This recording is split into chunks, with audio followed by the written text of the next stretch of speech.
Two powerhouse stand mixers have entered the octagon, but only one can survive. What's it going to be today? Here to tell us all about our new stand mixer testing is Adam. Oh, Bridget, this is a big one. This was really exciting to us. Now, everybody, every American baker at least, is going to recognize the KitchenAid. Yes. Right? This is sort of the standard bearer in this country. However, this one in front of me, this is a Swedish machine called the Anker Shroom 6230. And this is in Europe what the KitchenAid is in America. Okay. This is a familiar machine, a powerhouse. We wanted to test the redesign of the big 7-quart KitchenAid. This is now called the KitchenAid 7-quart bowl lift stand mixer with redesigned premium touch points. Ooh. We'll get to those. Okay. And so we took this opportunity to test the Anker Shroom, its European equivalent, alongside. Okay. These are both marketed to serious home bakers. They're both for, heavy duty bread baking projects. Right. And they're not cheap. They're pricey. In fact, the KitchenAid is $650. The Anker Shroom is $750. But they are workhorses. They are workhorses. Yeah. And in terms of workhorses, our tests included everything that you would do in a standing mixer. Whipping, we did small amounts like 2 egg whites or 4 egg whites is a larger amount, and 1.5 cups of heavy cream to stiff peaks. Mm-hmm. Creaming, which we did regular creaming butter and sugar for a cookie dough, reverse creaming butter and dry ingredients for a cake batter. And of course, we mixed and kneaded bread doughs. We did double batches of 2 different types of dough, a really sticky, high hydration pizza dough, okay, and a really stiff bagel bread dough. Now let's start with the KitchenAid. It actually did fine. It had no problems. It demonstrated plenty of power. And in fact, what it demonstrated, not just power, but specifically plenty of torque. Torque is the rotational force that the motor generates to push the material through the bowl. Right. It's generally not marketed by manufacturers. They will market wattage, which is the amount of power it draws from an outlet. Mm-hmm. We think torque is more important. Mm-hmm. That's the rotational force. That's what's going to do your mixing and your whipping for you. That gives you the real data. It gives you the real data. We talked to a bunch of industry experts, and they all agreed that the absence of torque is easy to spot in a mixer, because when it's under load, when it's kneading something really sticky or heavy, if there's not enough torque, it can begin to stumble, right, struggle, overheat, and it could potentially fail. Yeah, you can hear them groaning. Yeah, you definitely can.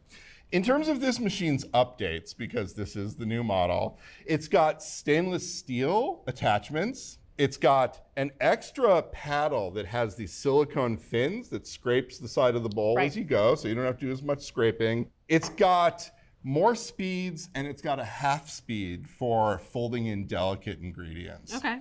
Like its predecessor, this one is heavy. It's more than 25 pounds, which is good because that lends stability. And the bowl, you can see it's got this big chunky vertical handle, which makes the bowl really easy to pick up, tip over, scrape from, pour from. We've all done that, exactly. Right. This is a bowl lift design. This is going to be familiar to every American home baker. It's got this handle over here that you use to crank the bowl up and down underneath the top mounted motor. Okay. Testers found that actually access to the bowl was not ideal. It's hard to get ingredients in neatly. It's hard to see in neatly unless you lower the bowl, say it's up, you lower it, you have to take off the attachment, disengage the bowl, and then you can get in there with unimpeded access. Yeah, it can be hard to tilt ingredients in there. Exactly. Mm-hmm. There's another concern that arose after we were done with all of our testing. We learned that KitchenAid actually has placed some time and speed restrictions on all of its models, including this one. So you are not supposed to knead dough in excess of speed 2. You're not supposed to knead dough for more than 2 minutes at a time, or 4 to 6 minutes total. Total. It did fine with the creaming and with the whipping. There are no restrictions there. But this is marketed towards serious bakers who are likely to be doing a lot of doughs in there. Yeah. So we feel like these time restrictions and these speed restrictions, it's definitely an important consideration. Something to think about. Yep. So we are going to move on now to the Anker Shroom, which has been on sale in Europe since 1940. So just last week. Just last week. So, I think European bakers are going to be really familiar with the format of this one. Our American testers were kind of flummoxed by it at first because it's such a different design. I mean, this setup almost makes it look like an ice cream machine. You're right, it does. The motor is underneath, it's in the base, and the bowl rotates on top of the motor. So there was a pretty steep learning curve for our American testers. Fortunately, there are a ton of videos on YouTube. Some of them are produced by Anker Shroom itself. And once we got a couple of videos under our belt, we saw that this was, in fact, quite easy to use. It's not hard to set up. For instance, the controls, there are only 2 knobs. This one turns it on, and it sets a timer up to 12 minutes. And this one adjusts the speed, faster, slower. So it's actually quite easy to use. So the Anker Shroom also proved itself to be plenty powerful. It was really torquey. It actually kneaded all of our doughs, both of them, almost without effort. Really? Yeah, it was really great. And testers came to really appreciate the bowl design. It's open at the top, so you can add ingredients really easily. Yes. You can see into it really easily. This one offers a lot of adjustability in terms of kneading doughs that have different textures.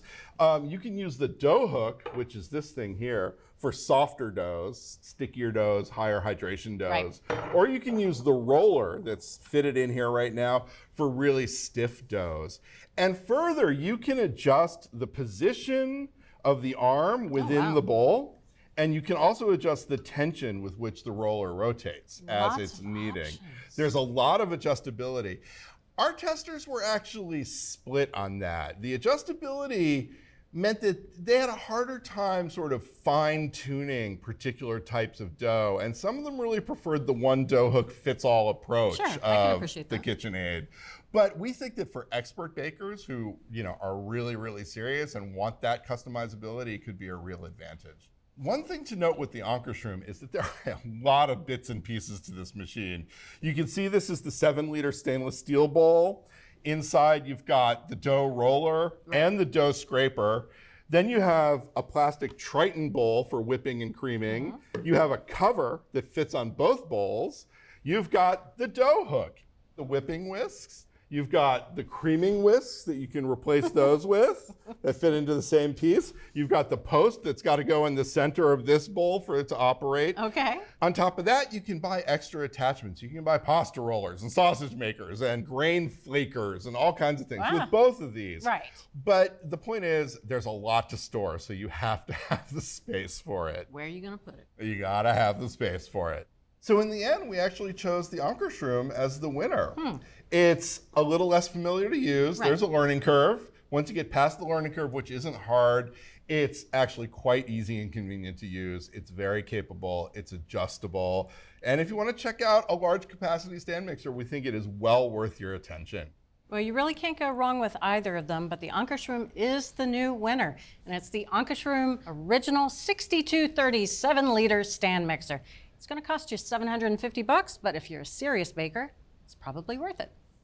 For full episodes of your favorite cooking shows, head over to ATK's Full Episodes channel on YouTube. You can stream complete seasons of America's Test Kitchen, Cook's Country, and more. See you there.